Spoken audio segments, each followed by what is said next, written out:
So when you think of another human being, you either think of them in a positive manner or a bad manner. If you think of someone like a parent or something that was always nice to you, think of them in a good way. You think of all the good things that they did for you, whether they bailed you out or they built you up or they believed in your dream and things. When you think of bad people, if you have a bad relationship with people, you think of all the bad things they do, like judging and the comments that they made, arguments that they caused, and tearing people down. But in all reality, a human being sits right in the middle.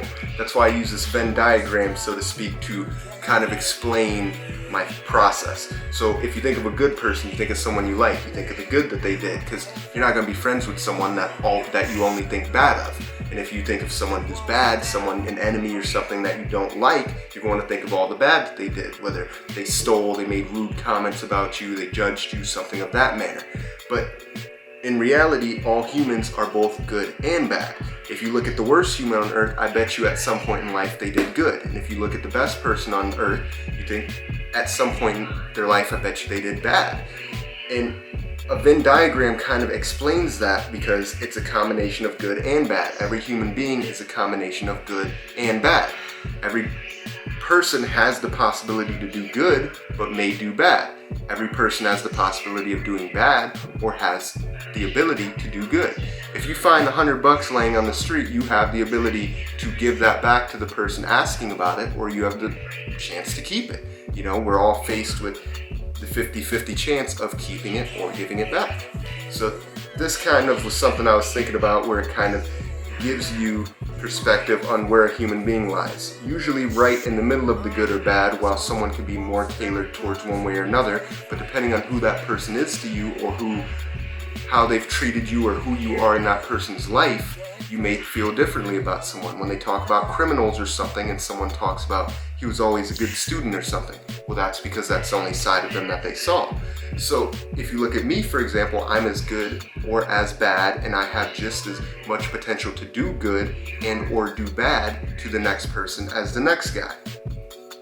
No more and no less. And it's kind of balanced. Every human being is going to have good things and bad things, and depending on where you stand, like Robin Hood, for example. If you look at Robin Hood, he tried to do good by stealing from the rich, but to the rich, he was considered bad.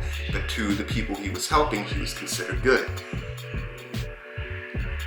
Now to some people, me for example, I may seem more good than bad because I've helped them. And to someone else, I may seem more bad than good, depending on who you are as a person. And to me, that's kind of, I was just pondering it the other night, thinking about the duality of a human being. Because human beings, for example, someone I look up to, Tupac, had a lot of good about him, but had a lot of bad as well. For all the people he helped, there may have been just as many people he had hurt. And though that may not have been his intention, it's still what came about. If you think about it, he was trying to do good and do things with Black Panthers and civil rights and things, but he also got caught up in a gang culture, being around Bloods and Crips and people that he probably didn't have business kind of aligning himself with. But if you look at every human being as a good and bad, good to every human being and bad to every human being, maybe it can shed some light and help you to reason with human beings and understand why they are the way they are more often than not.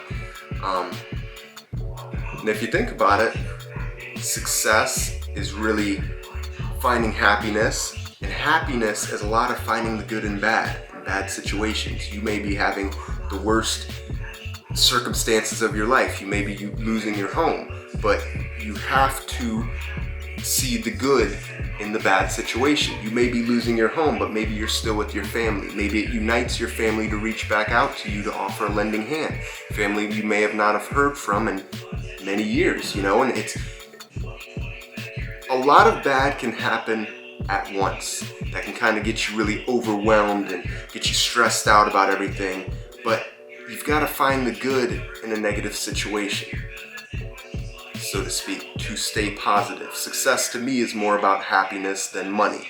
You know, you could have all the money in the world and still be the most negative person in the world. You could have all the money in the world and you could still be the most unhappy, loneliest person in the world.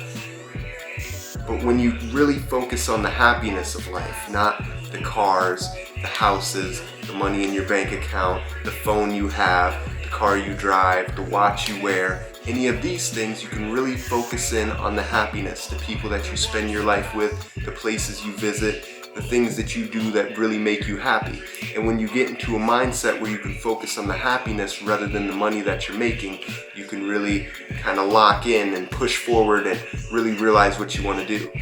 Now, before in my life, I've done t-shirt printing, I've done brush hogging and things, and while I enjoyed those things, and t-shirt printing was making me quite a bit of money, you know, and my peak week I had like 200, 300 shirts due, and I made roughly $2,000 that week, which is the most I've made doing anything. Brush hogging, I was making $25 an hour. You know, at one point, I think I spent like a 9-10 hour day and I made over 200 bucks, but it wasn't truly what I wanted to do. Now video work, I've been doing a lot of video work, like as I've been keeping you guys updated with my videos and everything, and I've really been enjoying it. The time's been passing. I spent 3 hours with Chad yesterday driving and getting things accomplished and everything, and it didn't really feel like 3 hours passed.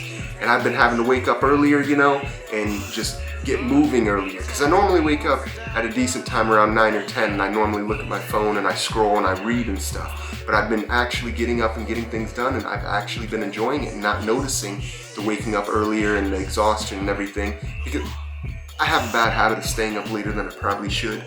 And because I'm doing something I enjoy doing so much, the money hasn't been a factor, the waking up early, the just dealing with getting on the road, stupid people on the road, you know, the normal things that you complain about when you're doing something you hate, they aren't really an issue when you're on your way to do something that you enjoy doing, if that makes sense. So this was kind of something I thought up and wanted to put in ideas. So if this makes sense to you as a human being, let me know. If you have anything that you maybe a diagram or something that you feel would better explain the human being, then let me know. I'm all ears to hearing what you have to say, and I guess that's about it, guys. So thank you guys very much for watching.